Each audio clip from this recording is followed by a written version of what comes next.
किसान भाइयों राम राम। किसान भाइयों, गेहूं की फसल में अधिक कल्ले निकलें, ज़्यादा फुटाव देखने को मिले और गेहूं की फसल बिल्कुल हरी भरी दिखाई दे। आज हम इस वीडियो में बताने वाले हैं कि आपको क्या करना है। सबसे पहले तो जो ये खेत देख रहे हैं, ये हमारा गेहूं का खेत है। इसके अंदर हमने 303 गेहूँ लगाई हुई है।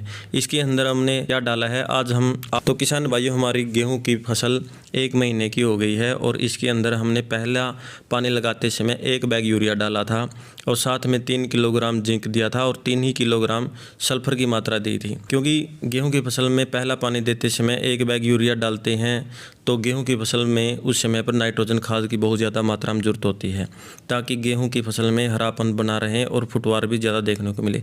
लेकिन 1 बैग यूरिया से कुछ नहीं होता, उसके साथ कुछ और खाद भी डालने होते हैं, जैसे जिंक और सल्फर।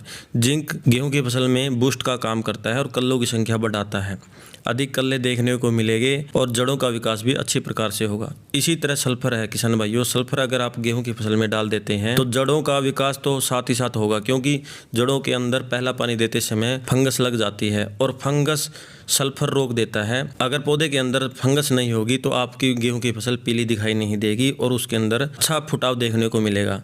तो पहला पानी देते समय किसान भाई, सबसे पहले तो आपको 1 बैग यूरिया, 3 किलोग्राम जिंक और 3 ही किलोग्राम सल्फर डालना है और ऊपर से हल्की हल्की सिंचाई कर देनी है, ज़्यादा सिंचाई नहीं करनी है। अगर ज़्यादा सिंचाई कर देंगे तो किसान भाइयों, पानी कई दिन आपकी गेहूं की फसल में खड़ा रहेगा और कहीं कहीं पर गेहूं की फसल पीली पड़ जाएगी। तो इसके 15 से 20 दिन के बाद किसान भाइयों, आपको एक स्प्रे और करना है। तो कहीं पर गेहूं की फसल बड़ी दिखाई देती है, कहीं पर वो छोटी दिखाई देती है। उसको एक समान करने के लिए आपको एक स्प्रे करना है।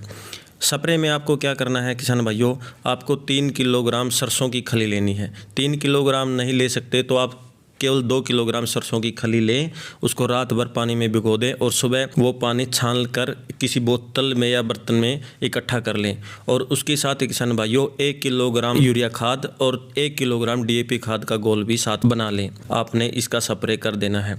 आपकी फसल एकदम से हरी भरी दिखाई देगी, कल्लों का विकास बहुत ज़बरदस्त होगा और उसके अंदर कहीं पर भी आपको पीलापन दिखाई नहीं देगा। और कुछ ही दिनों बाद आप जो देख रहे हैं, कहीं पर छोटी फसल है, कहीं पर बड़ी फसल है और कहीं पर आपको बिल्कुल ही कमजोर फसल लग रही है, वो कम से कम भी 10-15 दिन के बाद आपको एक समान दिखाई देगी। उसके अंदर आपको बिल्कुल हरापन दिखाई देगा। पड़ोसी भी ये पूछेंगे कि भाई आपने क्या डाला है, हमें भी ये बता दो। तो यकीन मानिए, हमने ये 3-4 साल से ये तजुर्बा करते आ रहे हैं और हमारी फसल बिल्कुल अच्छी दिखाई देती है। किसान भाइयों, अगर आप भी अपनी गेहूं की फसल के अंदर फुटवार चाहते हैं, हरापन चाहते हैं, कल्लों की संख्या बढ़ाना चाहते हैं तो ये तजुर्बा जरूर अपनाएं। किसान भाइयों राम राम, धन्यवाद।